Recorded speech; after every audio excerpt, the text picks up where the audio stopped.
Good morning, dear students. On the today's lecture, we are going to continue with the new concept of the expansion path.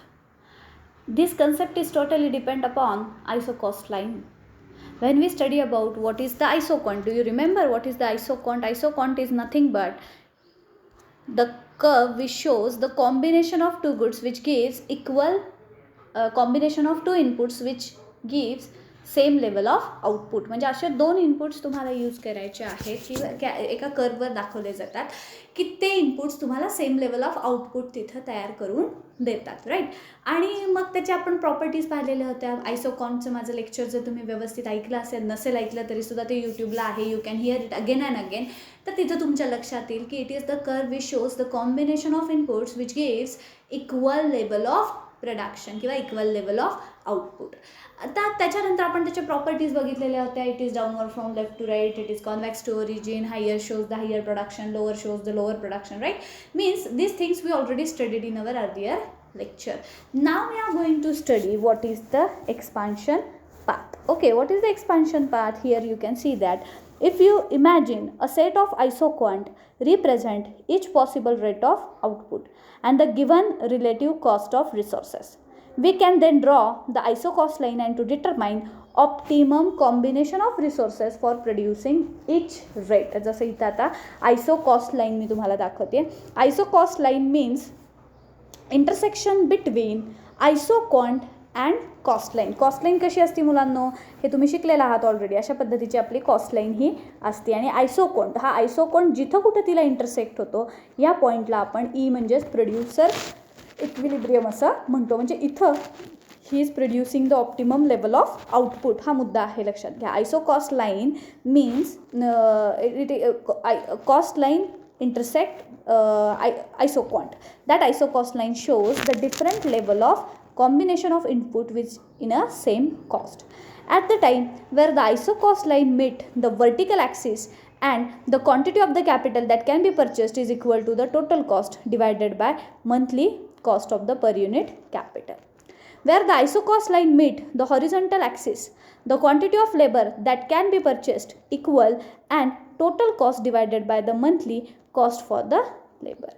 The slope of the isocost line is given by TC upon R divided by TC upon W.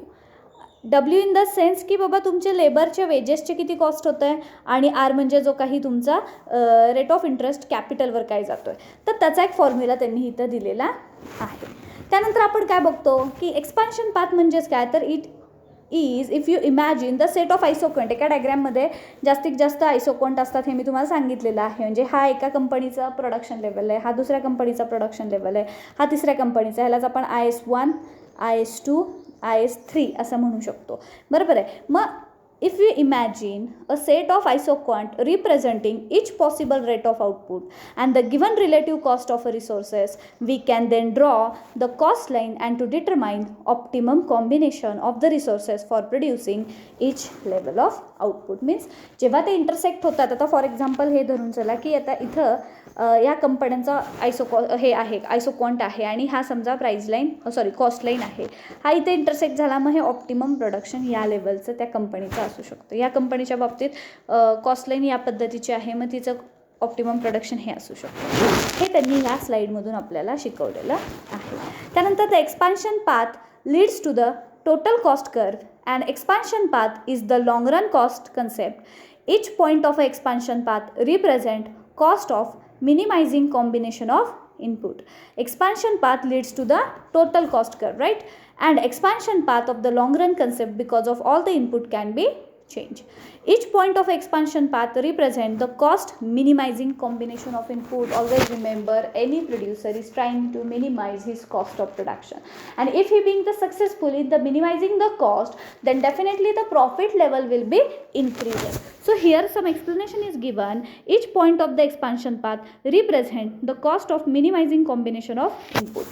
Given the input price, each point represent the total cost of producing the given level of output, and when the entrepreneur can choose any input combination he or she want. म्हणजे जे काही मी तुम्हाला diagram सांगितली त्या डायग्रामवरून तुम्हाला लक्षात येईल की बाबा जेव्हा आयसोकॉस्ट लाईन ही आयसोकॉन्टला इंटरसेक्ट होती ती लेवल म्हणजे इक्विलिब्रियमची लेवल आणि तिथंपर्यंतच प्रोड्युसर म्हणजे ती लेवल ऑफ प्रोडक्शन हे प्रोड्युसरला नेहमीच तिथं परवडत असते.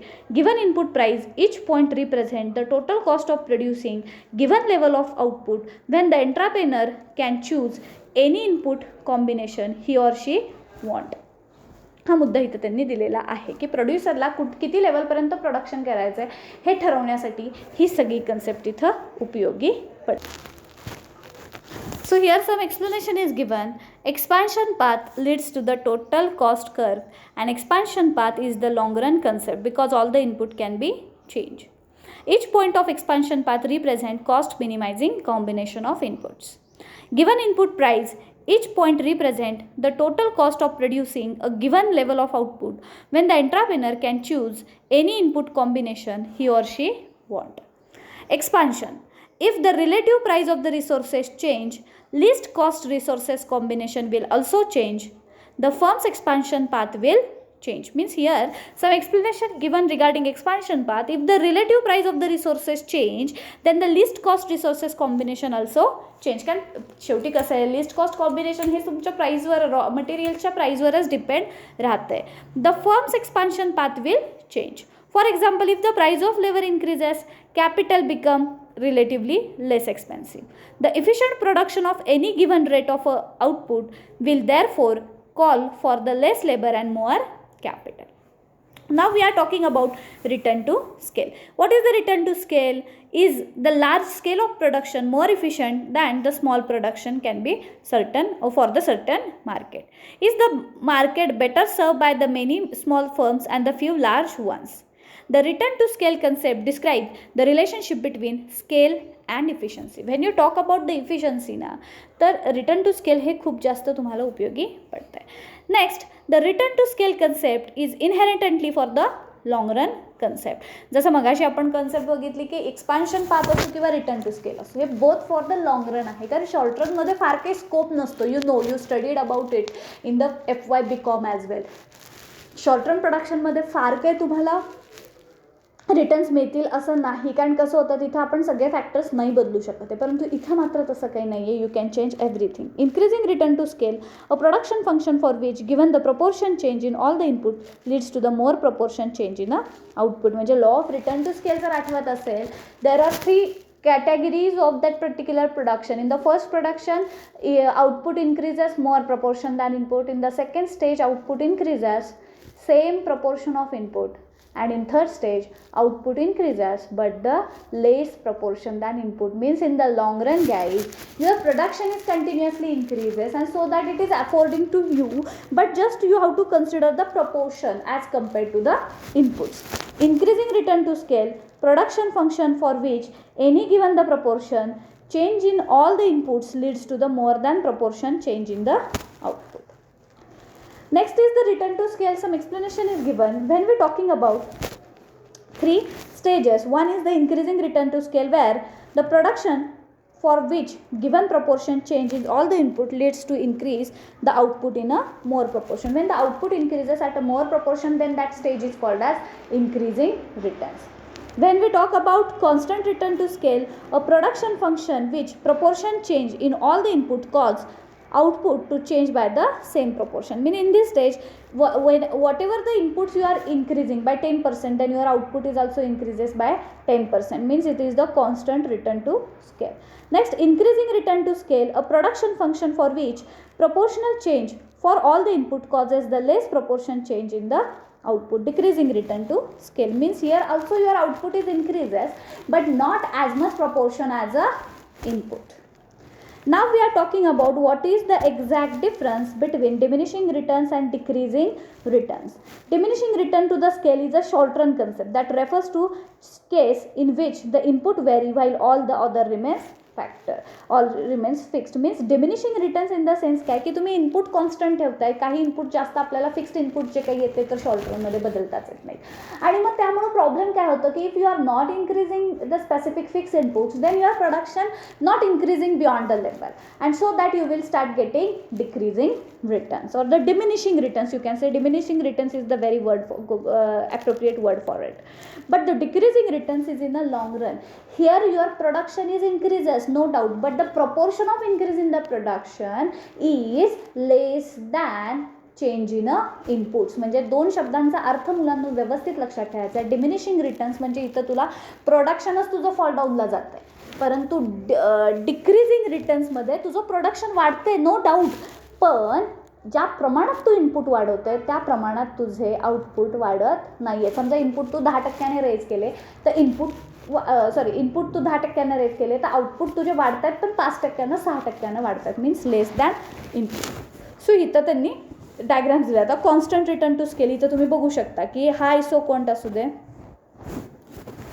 हा आयसोकोंट ह्यातला जो चेंज आहे हा 100चा कॉन्स्टंट आहे, यातला सुद्धा 100चा कॉन्स्टंट आहे, यातला 100चा कॉन्स्टंट आहे. ह्याला आपण कॉन्स्टंट रिटर्न टू स्केल असं म्हणणार आहे. म्हणजे जे काही चेंज होतं प्रोडक्शनमध्ये तो सेम आहे. जेव्हा तुम्ही दुसरी डायग्राम बघणार आहात किंवा ज्याला आपण इन्क्रीजिंग रिटर्न्स म्हणतो, तेव्हा यातला जो शेअर असतो किंवा ह्यातला जो आपण काय म्हणूया की डिफरन्स असतो तो जास्त तुम्हाला तिथं बघायला मिळतो.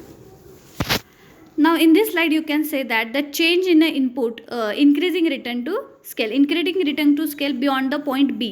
आता म्हणजे एक लक्षात घ्यायचं आहे की इथं समजा इनिशियल स्टेजला तुमचं प्रोडक्शन जर तिथं हे असेल, त्याच्यानंतर जर सेकंड स्टेजचं प्रोडक्शन डायरेक्ट 400 झालं आणि त्याच्यानंतरचं डायरेक्ट 700 झालं आहे. म्हणजे इथं लक्षात ठेवायचं आहे ABC. पहिल्यांदा तुमचं प्रोडक्शन 200 होतं, नंतर 400 झालं, मग इथं 600 व्हायला पाहिजे तर त्याच्याऐवजी 700 होते, 800 होते किंवा वाढते. ह्याला आपण इन्क्रीजिंग रिटर्न्स असं म्हणतोय. जसं आपण मागच्या स्टेजमध्ये पाहिलेलं होतं, मागच्या स्टेजमध्ये जेव्हा आपण पाहिलं तेव्हा जो इन्क्रीजचा रेट होता तो is same for all right. But in this stage the increasing returns are there. Means initial if your production is 200 then it is increased by 200. Okay, and then it is increased up to इथं बघा हे B आणि C एवढेच points इथं बघायचे आहेत. मग तुम्हाला इन्क्रीजिंग रिटर्न्स दिसतं आणि ह्यातला जो डिफरन्स आहे हा तो खूप वेगळा तुम्हाला दिसतो. इथं 200चा आहे आणि इथं तुम्हाला तो 300चा दिसतो. ह्याला आपण इन्क्रीजिंग रिटर्न्स असं म्हणू शकतो. आणि डिक्रीजिंग रिटर्न्समध्ये सुद्धा हे तुम्हाला लक्षात येते की बाबा पहिल्यांदा तुमचं प्रोडक्शन जे काही आहे ते पहिल्यांदा तुमचं प्रोडक्शन जे काही आहे हे 200 आहे, नंतर तुमचं 400 झालं आहे. व्हेरी गुड, म्हणजे 200नं वाढले, परंतु नेक्स्टला मात्र 100नंच वाढतं आहे. म्हणजे नंतर मिळणारे जे काही रिटर्न्स आहेत ते कमी आहेत. So this is showing by the diagram की बाबा कशा पद्धतीनं रिटर्न टू स्केल दाखवलेले आहेत. मग ते इन्क्रीजिंग असू दे, कॉन्स्टंट असू दे किंवा डिक्रीजिंग असू दे. For this lecture I am going to share that PPT with you. Just you have to note down it which will help you to explain or learn that concept very clearly. Here the brief diagram is given of the isoquant map. Here number of isoquant is there and the production level is also given here, and the difference between it is showing a constant returns actually. But now we are talking about what is the economic region, right? Economic region in the sense there are certain combination of inputs that a firm should not use in the long run, no matter how cheap they are, unless the firm being paid for use of them. These input combination are represented by portion of the isoquant curve that has positive slope. Means कधी कधी असं होतं की long रनमध्ये काही असे inputs असतात जे आपण यूज नाही करू शकत आहे. का ते जरी स्वस्त असलं तरीसुद्धा यूज नाही करू शकत आहे, तर तो मुद्दा इथं त्यांनी दिलेला आहे. These input combination are represent by the proportion of the isoquant curve that has positive slope. A positive slope isoquant means merely maintain the same level of production and firm must use more of both inputs if it increase use of inputs. The marginal product of one input is negative and the use of more that input would actually cause the output to fall unless more of the other inputs were also be employed. म्हणजे इथं त्यांनी explanation काय दिलेलं आहे की positive slope जेव्हा आयसोकोंट असतो, आत्तापर्यंत मी तुम्हाला आयसोकोंट हा या पद्धतीनं शिकवलेला होता. It is downward slope from left to right, but in the most cases is look like this guys, is like this. it is positively sloped. And what is the reason behind of this positively sloped? A positive slope of isoquant means merely to maintain same level of production, the firm must use more of both input. If it is increase its use of one input, the marginal product of one input is negative, and the use of more input would be actually cause the output to fall unless more of the other input were also employed. हा एक मुद्दा तिथं त्यांनी दिलेला आहे. तर it is nothing but the economic region. Economic region of production is showing by both concept is the ridge line. Ridge lines means are the line connecting the point where marginal product of input is equal to 0 and the isoquant map forming the boundaries for the economic region of a production. And the second one is all about the economic region of a production. It is the range on isoquant diagram where both inputs have the positive marginal product. It lies inside the ridge line. म्हणजे economic region of production म्हणजे काय, तर जो काही आपली diagram आहे त्याच्या inside जो काही पार्ट असतो त्याच्या पार्टला आपण इकॉनॉमिक रिजन असं म्हणतात. For that I am showing the diagram to you. This is the diagram which show economic region. Okay, economic region, here you can see that these are the ridge lines. Okay, these are our isoquant as you know. बरोबर आहे. आणि जसं मी मगाशी तुम्हाला सांगितलं की it might be positive. मग पॉझिटिव्हला ही एक रीज लाईन 1 आहे, ही रीज लाईन 2 आहे.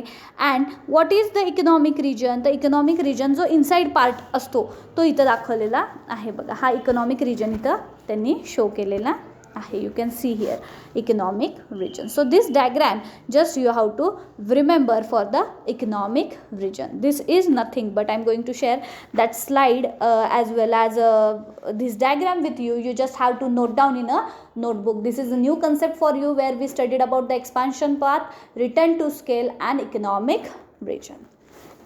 Remaining part will be continue on the tomorrow's lecture. Thank you so much.